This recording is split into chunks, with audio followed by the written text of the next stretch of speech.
আসসালামু আলাইকুম প্রিয় দর্শক, অন্যমঞ্চের আলাপচারিতায় আপনাদের সকলকে আমন্ত্রণ জানাচ্ছি। দর্শক, আপনাদের হয়তো মনে আছে গত বছরের অক্টোবরে মোট 3টি মামলায় কর্মরত 15 সেনা কর্মকর্তা গ্রেপ্তারের ঘটনা নিয়ে সারা দেশে বেশ হইচই পড়ে গিয়েছিল। সেই 15 সেনা কর্মকর্তাকে চাকরি থেকে বরখাস্ত করার জন্য তড়িঘড়ি করে মোহাম্মদ ইউনূসের সরকার আন্তর্জাতিক অপরাধ ট্রাইব্যুনাল অ্যাক্ট সংশোধন করেছিল। অন্যদিকে 15 সেনা কর্মকর্তার দাবি ছিল আইসিটিতে নয়, আইন অনুযায়ী সেনা আইনি বিচার হোক। সেই দাবিতে 24 ঘন্টার মধ্যে ব্যবস্থা নেওয়ার জন্য গত বছরের 20 অক্টোবর সরকারের শীর্ষ পর্যায়ে আইনি নোটিশও দেওয়া হয়েছিল। ব্যবস্থা না নিলে সেই নোটিশে উচ্চ আদালতে রিট করার কথা অন্তর্বর্তী সরকারকে জানানো হয়েছিল, কিন্তু এক অদৃশ্য শক্তির কাছ থেকে তখন সেই রিট আবেদনটি ঠেকানোর জন্য সুপ্রিম কোর্টের রেজিস্ট্রার অফিস নির্দেশনা পেয়েছিল।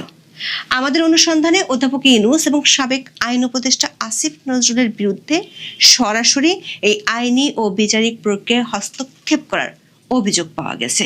শুধু তাই নয়, অধ্যাপক ইউনূসের ইচ্ছাতেই রাতারাতি পাল্টে যায় সেনা কর্মকর্তাদের বিরুদ্ধে তৈরি করা চার্জশিট। সেনা সদস্যদের আইনজীবীরা যাতে কোনোভাবে নথিপত্র না পায় সে ব্যবস্থাও নেওয়া হয়েছিল ইউনূসের দপ্তর থেকে। আর এই কাজগুলো করতেন ইউনূসের কিচেন ক্যাবিনেটের 2 সদস্য আর আইএসসিটির সাবেক প্রসিকিউশন টিম। এর মধ্যে আইএসসিটির সাবেক প্রসিকিউশন টিমের বিরুদ্ধে জমা পড়া অনেক অভিযোগের সাথে এগুলো জমা হয়েছে নতুন সরকারের দপ্তরে। বিস্তারিত জানতে চলুন যাওয়া যাক বিশ্লেষণে। আমলের গুমের ঘটনায় 2টি সহ মোট 3টি মামলায় আন্তর্জাতিক অপরাধ ট্রাইব্যুনাল গত বছরের 8 অক্টোবর সাবেক প্রধানমন্ত্রী শেখ হাসিনা সহ 32 জনের বিরুদ্ধে গ্রেপ্তারি পরোয়ানা জারি করেন। ট্রাইব্যুনাল এই 32 জনকে গ্রেপ্তার করে 2025 সালের 22 অক্টোবরের মধ্যে হাজির করার জন্য আদেশ দিয়েছিলেন। তাদের মধ্যে 25 জনই সেনাবাহিনীর কর্মকর্তা। পরোয়ানা জারির দিনই তা সংশ্লিষ্ট 13টি দপ্তরে পাঠানোর কথা জানিয়েছিলেন আন্তর্জাতিক অপরাধ ট্রাইব্যুনাল 1-এর কর্মকর্তারা।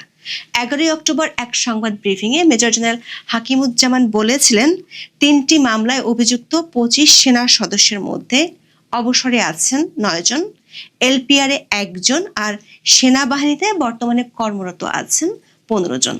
এর মধ্যে মেজর জেনারেল কবির আহমেদ ছাড়া বাকি 15 জন সেনা হেফাজতে আছেন। 3 মামলায় যে 32 জনের বিরুদ্ধে গ্রেপ্তারি পরোয়ানা জারি করা হয়েছিল তাদের মধ্যে আছেন সাবেক প্রধানমন্ত্রী শেখ হাসিনা ও সাবেক স্বরাষ্ট্রমন্ত্রী আসাদুজ্জামান খান কামাল সহ 5 জন পুলিশের সাবেক কর্মকর্তা। পুলিশ কর্মকর্তাদের মধ্যে আইজিপি বেনজির আহমেদ সহ র্যাবের সাবেক 3 মহাপরিচালক বা ডিজি রয়েছেন। আছেন ডিজিএফআই এর সাবেক 5 ডিজির নাম, যারা সবাই এখন অবসরে। বিভিন্ন সময় ডিজিএফআইতে কর্মরত ছিলেন এমন আরো 6 জন আছেন তালিকায়, যাদের 2 জন অবসরে গেছেন। বিভিন্ন সময় র্যাবের অতিরিক্ত মহাপরিচালক ও গোয়েন্দা শাখার পরিচালক ছিলেন এমন 11 জন সেনা কর্মকর্তাও ট্রাইব্যুনালের মানবতা বিরোধী অপরাধের মামলার আসামি। 15 কর্মরত সেনা অফিসারকে সেনা হেফাজতে নেয়ার পর থেকে শুরু হয়েছিল অন্তর্বর্তী সরকারের শীর্ষ পর্যায় এবং সেনা সদরের মধ্যে দ্বন্দ্ব। সেনা হেফাজতে নেয়া এবং সাব জেলে রাখার প্রস্তাবটি তখন পছন্দ করেননি অন্তর্বর্তী সরকারের শীর্ষ মহল। কোনো রাগঢাক না রেখে আইসিটির তখনকার chief prosecutor advocate Tajul Islam 13 October বলেছিলেন, সেনাবাহিনীর গ্রেপ্তারের ক্ষমতা নেই, আদালতের দেয়া গ্রেপ্তারি পরোয়ানা তামিল করবে পুলিশ। সেনাবাহিনী ও সরকারের পক্ষের এমন অদৃশ্য দ্বন্দ্বের খবর গণমাধ্যমে প্রকাশিত হওয়ার পর সারা দেশে হইচই পড়ে যায়। গত বছরের 14 অক্টোবর প্রচারিত ভিডিওতে আমরা বলেছিলাম, অভিযুক্ত 15 সেনা কর্মকর্তার পক্ষে তাদের আইনজীবীরা উচ্চ আদালতে রিট করার প্রস্তুতি নিচ্ছিলেন। সেই প্রস্তুতি নেওয়া হয়েছিল, তবে তার আগে তারা সেনাবাহিনী ও সরকারের শীর্ষ মহলে একটি আইনি নোটিশ পাঠিয়েছিলেন। সেই নোটিশটি আমাদের হাতে এসেছে। গত বছরের 20 অক্টোবর অভিযুক্ত 15 সেনা কর্মকর্তার পক্ষে তাদের স্ত্রীরা এই ডিমান্ড অফ জাস্টিস বা আইনি নোটিশটি পাঠান। নোটিশটি প্রতিরক্ষা মন্ত্রণালয়ের সচিব, সেনাবাহিনী প্রধান এবং অ্যাডজুটেন্ট জেনারেলের বরাবরে পাঠানো হয়। 15 সেনা কর্মকর্তার স্ত্রীর পক্ষে এই চিঠিটি পাঠিয়েছিলেন সুপ্রিম কোর্টের আইনজীবী ব্যারিস্টার ABM হামিদুল মিসবাহ। চিঠিতে জোরপূর্বক গুম সহ সিভিল অপরাধের বিচার 1952 সালের সেনা আইনের অধীনে না করে আন্তর্জাতিক অপরাধ ট্রাইব্যুনালে করার যে উদ্যোগ অন্তর্বর্তী সরকার নিয়েছিল, সেক্ষেত্রে বাংলাদেশ সেনাবাহিনীর নিষ্ক্রিয়তার ব্যর্থতার বিষয়টি তুলে ধরা হয়। পাশাপাশি তাদের বিচার সেনা আইনের অধীনে সেনা আদালতে করার দাবি জানানো হয়। 15 সেনা কর্মকর্তার পক্ষে আবেদনকারীদের দাবি অনুযায়ী সেনা কর্মকর্তাদের ক্যারিয়ার এবং বিচারিক প্রক্রিয়া 1952 সালের আর্মি অ্যাক্টের অধীনে হওয়া একটি প্রতিষ্ঠিত নীতি। তাদের প্রধান যুক্তিগুলো ছিল 1952 সালের আর্মি অ্যাক্ট এটি সংবিধান স্বীকৃত বিশেষ আইন, যা সেনা সদস্যদের শৃঙ্খলা ও আচরণের ক্ষেত্রে সাধারণ আইনের উপর প্রাধান্য পায়। নোটিশের 3 নম্বর পয়েন্টে সেনা আইনের 59 নম্বর ধারা উল্লেখ করে বলা হয়, হত্যা, নরহত্যা ও ধর্ষণ ছাড়া অন্য কোনো সিভিল অফেন্সের ক্ষেত্রে আর্মি অ্যাক্টের অধীনে থাকা কোনো ব্যক্তির অপরাধের বিচার সেনা আইনে করার বিধান আছে। নোটিশের 5 নম্বর পয়েন্টে বলা আছে, সেনা আইনের 94 ধারা অনুযায়ী কোনো সিভিল অফেন্সের ক্ষেত্রে ফৌজদারি আদালত এবং কোর্ট মার্শাল উভয়েরই এখতিয়ার থাকলে কোন আদালতে বিচার হবে তা নির্ধারণের ক্ষমতা সেনাবাহিনীর নির্ধারিত কর্মকর্তার উপর ন্যস্ত। নোটিশে বলা হয়েছে, আর্মি অ্যাক্টের অধীনে বিচার শুরু না করা সংবিধানের 27 অনুচ্ছেদে বর্ণিত আইনের সমান আশ্রয়ের অধিকারের পরিপন্থী এবং এটি সামরিক শৃঙ্খলার জন্য উদ্বেগের বিষয়। নোটিশের 9 নম্বর পয়েন্টে দাবি ও আলটিমেটাম তুলে ধরা হয়। নোটিশ প্রাপ্তির 24 ঘন্টার মধ্যে চিঠিতে উল্লেখ করা 3টি পদক্ষেপ গ্রহণের কথা বলা হয়। এই দাবিগুলো ছিল, অভিযুক্ত 15 কর্মকর্তার বিচার প্রক্রিয়া আর্মি অ্যাক্টের বিধান অনুযায়ী নিশ্চিত করা, অভিযুক্তদের বিরুদ্ধে সামরিক আইনের যথাযথ আইনি প্রক্রিয়া শুরু করা, বিচার প্রক্রিয়া স্বচ্ছ, নিরপেক্ষ এবং আন্তর্জাতিক মানবাধিকার আইনের সাথে সঙ্গতিপূর্ণ রাখা। এসব দাবি পূরণে যথাযথ পদক্ষেপ নেওয়া হয়েছে কিনা তা জানিয়ে 21 অক্টোবর বিকেল 5টার মধ্যে লিখিত জবাব দেওয়ার কথা নোটিশে উল্লেখ করা হয়। সবশেষ পয়েন্টে, যদি এই সময়ের মধ্যে যথাযথ ব্যবস্থা গ্রহণ না করা হয় তাহলে আবেদনকারীরা প্রতিকারের জন্য সুপ্রিম কোর্টে রিট আবেদন করবেন বলে সতর্ক করে দেওয়া হয়। সংশ্লিষ্ট একাধিক সূত্র থেকে জানা যায়, এই নোটিশ সরকার উচ্চ মহলে পৌঁছার পরপরই যে কোনো মূল্যে এই রিট ঠেকানোর নির্দেশ দিয়েছিলেন অন্তর্বর্তী সরকারের প্রধান উপদেষ্টা মোহাম্মদ ইউনূস। তখনকার প্রধান উপদেষ্টার দপ্তরে কাজ করা কর্মকর্তা জানিয়েছেন, সেই নোটিশ দেখে তেলে বেগুনে জ্বলে উঠেছিলেন অধ্যাপক ইউনূস। জরুরি তলব করেন আইন উপদেষ্টা অধ্যাপক আসিফ নজরুলকে।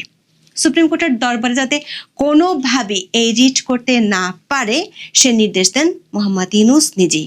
আসিফ নজরুল তখন সুপ্রিম কোর্টের রেজিস্ট্রারকে ফোন দিয়ে বিষয়টি জানান, আটকে দেন রিট দায়েরের প্রক্রিয়া। ডিসেম্বরের প্রধান বিচারপতি সৈয়দ রেফাত আহমেদ অবসরে যান। নতুন প্রধান বিচারপতি হন জুবাইর রহমান চৌধুরী।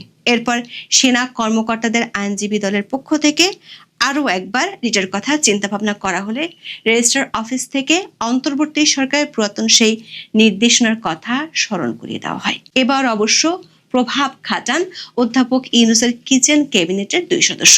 2 দফা রিট থেকে ক্ষান্ত হননি মোহাম্মদ ইউনূস। এরই মধ্যে আইসিটির প্রসিকিউশন টিম অভিযুক্ত সেনা কর্মকর্তাদের বিরুদ্ধে 2টো চার্জশিট তৈরি করেন। উদ্দেশ্য ছিল পরিস্থিতি বুঝে ব্যবস্থা নেওয়া যাতে সহজ হয়। একটি চার্জশিটে সিটিআইবির পরিচালকদের আসামি করা হয়নি, কারণ গুমের ঘটনাগুলো ঘটেছিল আগের পরিচালকদের আমলে। কিন্তু দ্বিতীয়টিতে 2016 থেকে 2024 সাল পর্যন্ত সিটিআইবিতে দায়িত্ব পালনকারী সব পরিচালককে পদাধিকার বলে আসামি করা হয়।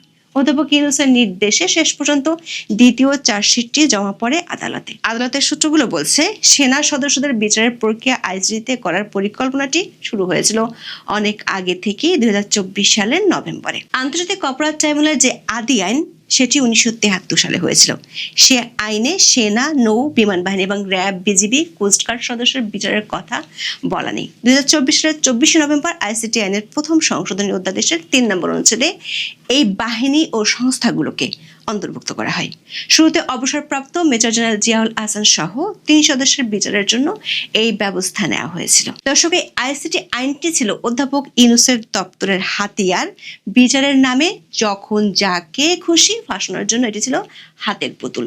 এর মধ্যে একটি সংশোধনী একবার উপদেষ্টা পরিষদের আপত্তিতে ঠেকে যায়। 2024 সালের 20 নভেম্বর উপদেষ্টা পরিষদের বৈঠকে আসিফ নজরুলের দপ্তর থেকে যে সংশোধনী উপস্থাপন করা হয় সেখানে অপরাধ প্রমাণ হলে দল ও সংগঠনের 10 বছর নিষিদ্ধের প্রস্তাব করা হয়েছিল। কিন্তু আন্তর্জাতিক মহল থেকে চাপ আসায় উপদেষ্টা পরিষদের সভায় এটি বাদ রেখে সংশোধনী অনুমোদন করা হয়েছিল। কিন্তু ইউনূসের কিংস পার্টির রাজনৈতিক পথ পরিষ্কার করতে আওয়ামী লীগের কার্যক্রম নিষিদ্ধের সিদ্ধান্ত নেওয়ার পর ২০২৫ সালের 10ই মে নতুন করে সংশোধনী আনা হয় আইসিটি অধ্যাদেশে। এই সংশোধনীতে কোনো রাজনৈতিক দল, তার অঙ্গ সংগঠন বা সমর্থক গোষ্ঠীকে ট্রাইব্যুনালে শাস্তি দেওয়ার বিধান যুক্ত করা হয়। সেনা কর্মকর্তাদের বিরুদ্ধে যখন চার্জশিট চূড়ান্ত হয়, যখন অধ্যাপক ইউনূস যে কোনো মূল্যে সেনা সদস্যদের বিচার ট্রাইব্যুনালে করার সিদ্ধান্ত নেন, তখন আবারও সংশোধনী আনা হয় আইসিটি আইনে। ২০২৫ সালের ৬ অক্টোবর এই আইনের ২০-এর সি ধারা যুক্ত করা হয়, যাতে অভিযুক্ত সেনা সদস্যদের চাকরিচ্যুতির ব্যবস্থা করা যায়। অবশ্য আসিফ নজরুলের দপ্তরের ভুলের কারণে ওই ধারাতে অস্পষ্টতা থাকায় শেষ পর্যন্ত 15 সেনা কর্মকর্তার চাকরি এখনো বহাল আছে। সূত্রগুলো বলছে, নতুন সরকার ক্ষমতা আসার পর সেনাবাহিনীর পক্ষ থেকে অনানুষ্ঠানিকভাবে বিষয়গুলো জানানো হয়েছে। সরকার উচ্চ পর্যায়ে আছেন এমন একজন ব্যক্তির আইনি ফার্মের মাধ্যমে বিষয়গুলো সরকার জেনেছে। সেনা সদস্যদের পক্ষ থেকে তুলে ধরা হয়েছে কিভাবে অধ্যাপক ইউনূসের নির্দেশে সেনা আইনকে পাশ কাটিয়ে এবং সংবিধান লঙ্ঘন করে আইসিটি আইনকে অধ্যাদেশের মাধ্যমে সংশোধন করে সেনা সদস্যদের বিরুদ্ধে ষড়যন্ত্র করা হয়েছিল। কিভাবে অন্তর্বর্তী সরকারি পদক্ষেপের ফলে বাহিনীতে কর্মরত কর্মকর্তারা গভীরভাবে নিরাপত্তাহীনতায় ভুগছেন সেটিও তুলে ধরা হয়েছে। 15 সেনা কর্মকর্তার বিরুদ্ধে বিচার প্রক্রিয়া অন্তর্বর্তী সরকারের আমলে কিভাবে হস্তক্ষেপ করা হয়েছিল সেগুলো সরকারের উচ্চ মহলে জানানো হয়েছে। সেনা কর্মকর্তাদের পক্ষ থেকে অভিযোগ করা হয়েছে, অভিযুক্ত অফিসারদের দায়িত্ব বহনের জন্য অভিযুক্ত পদে নিয়োগ করা হয়নি, বিশেষত সিটিআইবি ডিরেক্টর হিসেবে। সূত্রগুলো বলছে, সিটিআইবি এবং ডিজিএফআই এর ডিরেক্টরদের প্রকৃত বিধিবদ্ধ ভূমিকা, কমান্ড কাঠামো এবং কার্যকরী সীমা স্পষ্ট করার জন্য সেনাবাহিনীর কাছ থেকে গুরুত্বপূর্ণ অফিসিয়াল রেকর্ড পেশ করার জন্য আবেদন করা হয়েছিল। অভিযুক্ত কর্মকর্তাদের কথিত কাজের উপর কোনো অপারেশনাল নিয়ন্ত্রণ বা কর্তৃত্ব ছিল কিনা তা বোঝার জন্য এই নথিগুলো চেয়েছিল। কিন্তু অন্তর্বর্তী সরকারের নির্দেশে ট্রাইব্যুনাল এই রেকর্ডগুলো দেখার নির্দেশ দিয়ে কোনো আদেশ জারি করেনি, তবে আবেদনপত্রগুলো জমা নিয়েছিল। সেনা কর্মকর্তাদের আইনজীবীরা অভিযোগ করেছেন, শুনানি চলাকালীন প্রসিকিউশনের আচরণ পরিস্থিতি আরও খারাপ করেছে। সাবেক চিফ প্রসিকিউটর তাজুল ইসলাম বারবার ডিফেন্সের সাবমিশনে বাধা দিতেন। একাধিকবার তিনি তার আসন থেকে উঠে ডিফেন্স আইনজীবীর কাছে যেতেন এবং ট্রাইব্যুনালে উচ্চ স্বরে তিরস্কার করতেন। সেনা কর্মকর্তাদের আইনজীবীদের অভিযোগ, এই ধরনের আচরণ শুনানিকে ব্যাহত করেছে, ডিফেন্স লয়ারকে ভয় দেখিয়েছে এবং যুক্তি উপস্থাপনে বাধা দিয়েছে। তাজুল ইসলামের এমন আচরণ অবশ্য কোর্টে প্রকাশ্যেই দেখা গেছে, শিরোনাম হয়েছে গণমাধ্যমের খবরেও। গত বছরের 23 নভেম্বর আইসিটিতে বিচারকের সামনে প্রকাশ্যে তাজুল ইসলাম শাসিয়েছিলেন সাবেক সেনা কর্মকর্তা জিয়াউল হাসানের আইনজীবী নাজনীন নাহারকে। বলেছিলেন, আপনি চুপ থাকুন, কথা বলবেন না, আপনাকেও আসামি করা হতে পারে। সূত্রগুলো বলছে, মোহাম্মদ ইউনূসের দপ্তর থেকে কড়া নির্দেশ ছিল দ্রুত সেনা কর্মকর্তাদের বিরুদ্ধে যাতে বিচার কাজ শেষ করা হয়। সেনা কর্মকর্তাদের অভিযোগ, বিচারের প্রস্তুতির জন্য দেওয়ার সময় খুবই কম ছিল। অভিযোগের জটিলতা, প্রমাণের পরিমাণ এবং জড়িত বিষয়গুলোর প্রাতিষ্ঠানিক প্রকৃতি সত্য মাত্র 4 সপ্তাহের অনুমতি দেওয়া হয়েছিল। প্রসিকিউশন মামলাটি শেষ করার জন্য অযৌক্তিক তাড়াহুড়া করেছে বলেও তারা অভিযোগ করেছেন। আবার জোর করে গুম কমিশনের কিছু সদস্যকে রাখা হতো। সেনা কর্মকর্তাদের অভিযোগ, কারাগার পরিদর্শন সহ আইসিটি বিষয়ক সাক্ষাৎকারে কমিশনের সদস্য নাবিলা ইদ্রিসের উপস্থিতি চাপ ও ভীতি প্রদর্শনের পরিবেশ তৈরি করেছে। সাক্ষাৎকারের সময় আইনজীবীদের উপস্থিত থাকতে দেওয়া হয়নি। দর্শক, নাবিলা ইদ্রিসের বিরুদ্ধে এই অভিযোগ আদালতে করেছিলেন আইনজীবী নাজনীন নাহার। আদালতকে তিনি জানিয়েছিলেন আইনে অনুমোদিত নন, অথচ তদন্ত কমিশনের সদস্য নাবিলা ইদ্রিস জিজ্ঞাসাবাদে অংশ নিয়েছিলেন। নাবিলার সাবেক সেনা কর্মকর্তা জিয়াউল হাসানকে ভয়ভীতি দেখান, জবাব না দিলে জিয়াউল হাসানের মেয়ে অনাথ হয়ে যাবে এমন ভয়ও দেখিয়েছিলেন। 15 সেনা কর্মকর্তাদের এক অভিযোগপত্রে বলা হয়েছে, ট্রাইব্যুনাল এবং সংশোধিত আইসিটি আইন ন্যায় বিচার দেওয়ার জন্য নয়, বরং দায়িত্ব পালনকালে গৃহীত পদক্ষেপের জন্য কর্মরত সেনা কর্মকর্তাদের হয়রানি করার জন্য ব্যবহার করা হচ্ছে। যদি তা চলমান থাকে তাহলে এটি সেনাবাহিনীর মনোবল ভেঙে দিবে, শৃঙ্খলা হ্রাস করবে এবং বাংলাদেশ সেনাবাহিনীর প্রাতিষ্ঠানিক অখণ্ডতাকে হুমকির মুখে ফেলবে। সেনা কর্মকর্তাদের পক্ষ থেকে অন্তর্বর্তীকালীন সরকারের জারি করা আইসিটি আইনের সংশোধনীগুলো পুনর্বিবেচনার কথা জানানো হয়েছে। বিশেষত সংশোধনীগুলো সাংবিধানিক নীতিমালা মেনে হয়েছে কিনা তা খতিয়ে দেখার অনুরোধ করা হয়েছে। সবশেষ ট্রাইব্যুনালকে পুনর্গঠনের আবেদনও করা হয়েছে। বলা হয়েছে ট্রাইব্যুনালকে এমনভাবে পুনর্গঠন করা উচিত যা বিশ্বাসযোগ্যতা পুনরুদ্ধার করে, পদ্ধতিগত ন্যায্যতা রক্ষা করে এবং বিচারিক প্রক্রিয়া আস্থা বজায় রাখে। ইরানের ইসলামী সরকারের যে শাসন ব্যবস্থা, সেই শাসন ব্যবস্থা ধসিয়ে দেওয়ার জন্য এবং রেজিম চেঞ্জ ছিল প্রেসিডেন্ট ট্রাম্পের মূল লক্ষ্য। এমনকি খামেনির পুত্র মোস্তাফা খামেনি যখন শীর্ষ নেতা নিযুক্ত হয়েছেন, তখনও তিনি বলেছেন যে এই শীর্ষ নেতাও ইরান বেশি দিন টিকিয়ে রাখতে পারবে না, এই শাসন ক্ষমতারও তারা অবসান ঘটাবেন। এখন এই রেজিম চেঞ্জ, শাসন ক্ষমতার অবসান ঘটানো নিয়ে মুখও খুলছেন না প্রেসিডেন্ট ট্রাম্প। প্রায় 1 মাস ধরে যখন ইরান যুদ্ধ চলছে, তখন সারা পৃথিবীর মতো বাংলাদেশেও জ্বালানি সংকট বড় মাত্রায় ঘনীভূত হয়ে উঠেছে।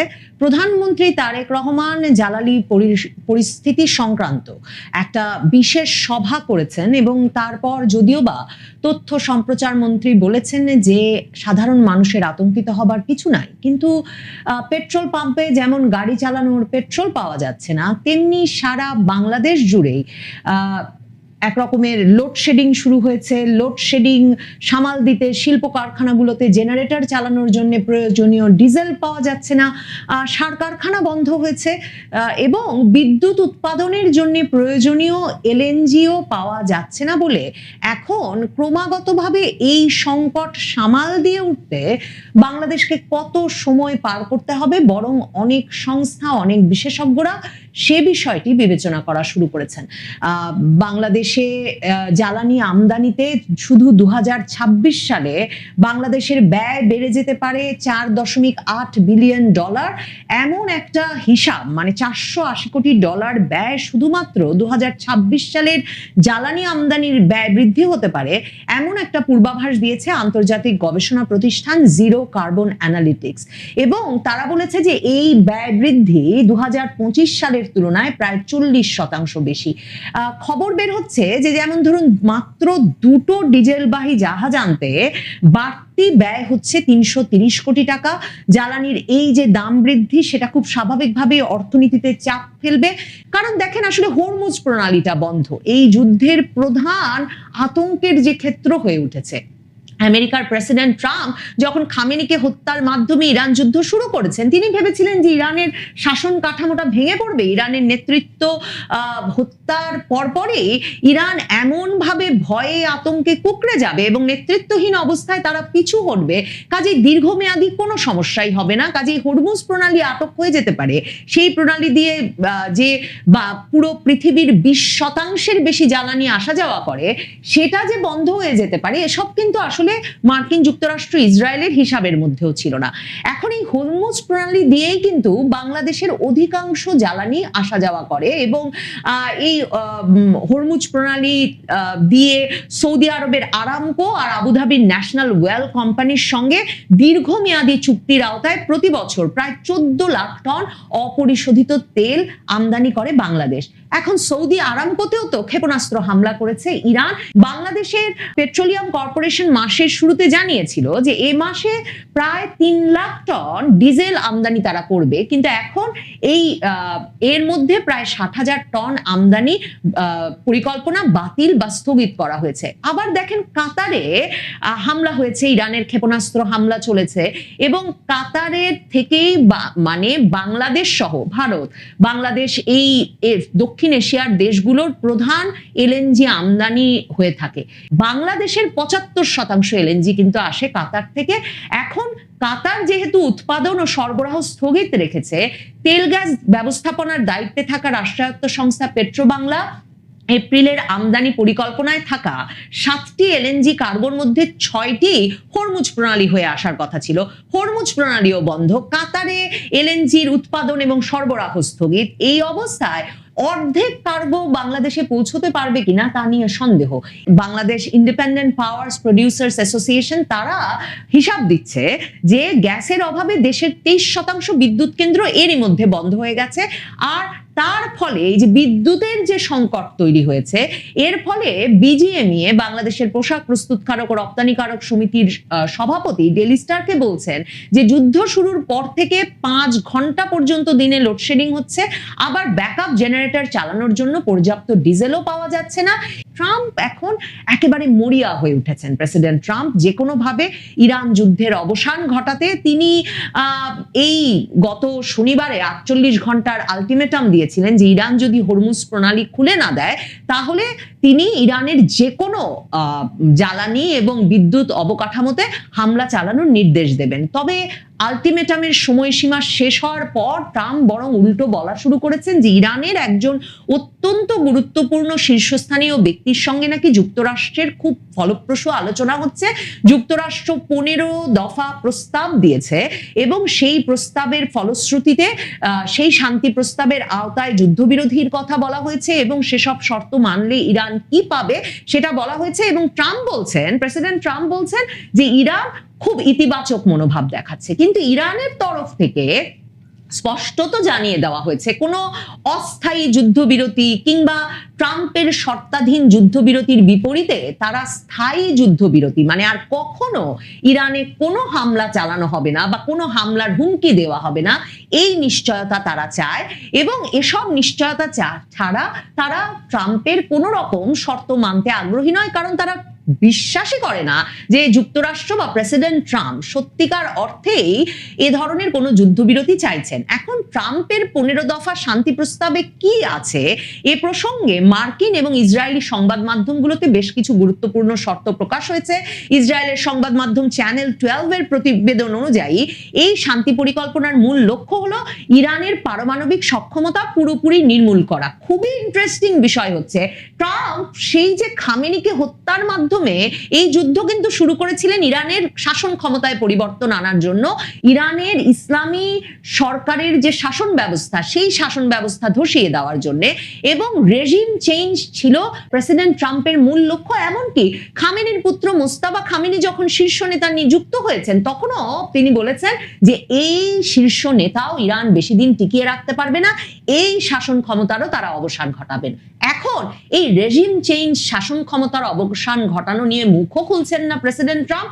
তিনি যে 15 দফা শর্ত দিয়েছেন তার মধ্যে আছে ইরানের নাতানজ, ইস্পাহান ও ফোর্দো পারমাণবিক স্থাপনা পুরোপুরি বন্ধ করা, ধ্বংস করে ফেলা, ইরানের সব ধরনের পারমাণবিক কর্মকাণ্ডে আন্তর্জাতিক পরমাণু সংস্থার পূর্ণ তদারকি, মধ্যপ্রাচ্যের বিভিন্ন দেশে সশস্ত্র সংগঠনগুলোকে যে ইরান অর্থায়ন করে এক রকমের প্রক্সি ওয়ার চালাতে সেগুলো বন্ধ করা এবং বর্তমানে ইরানের যেসব পারমাণবিক সক্ষমতা রয়েছে তা পুরোপুরি ধ্বংস করা, ইরান আর কখনো পারমাণবিক অস্ত্র তৈরি বা অর্জনের চেষ্টা করবে না এমন লিখিত অঙ্গীকার দেওয়া, ইরানের ভূখণ্ডে কোনো পারমাণবিক উপাদান সমৃদ্ধ করা যাবে না সেসব শর্ত।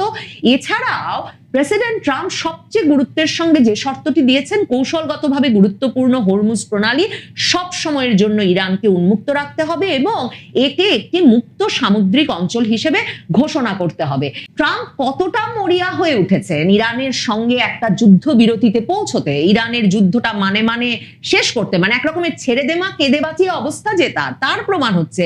তিনি বলছেন যে ইরান যদি তার দেওয়া এই 15 দফা শর্ত মেনে নেন তাহলে একদিকে যেমন কোনো রকম মানে ইরানের বিদ্যুৎ বা জ্বালানি স্থাপনায় আর কোনো হামলা করা হবে না, বরং তাদের বেসামরিক পারমাণবিক বিদ্যুৎ প্রকল্প গড়ে তুলতে যুক্তরাষ্ট্র কারিগরি আর অন্যান্য সহায়তা দেবে।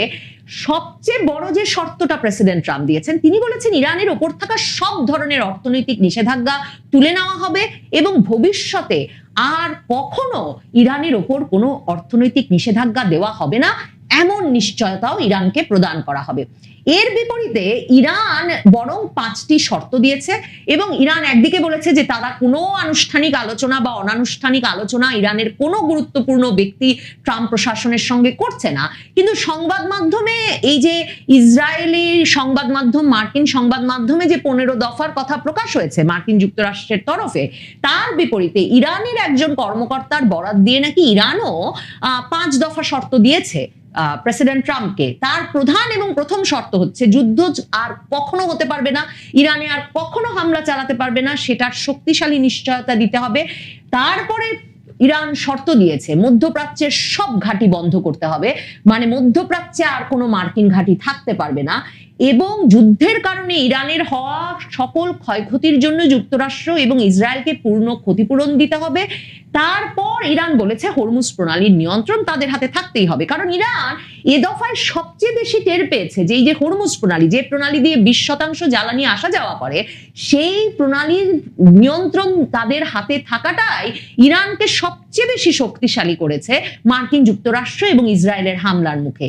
ইরানের সবচেয়ে বড় শর্ত হচ্ছে হরমুজ প্রণালী যেমন তাদের নিয়ন্ত্রণে থাকতে হবে, তেমনি কোনোভাবে আর কখনো ইরানে যুদ্ধে লিপ্ত হওয়া যাবে না, ইরানের ওপর হামলা করা যাবে না, ইরানকে কোনো হুমকির মুখে রাখা যাবে না, মানে ইরানকে ঘাঁটাতে আসা যাবে না।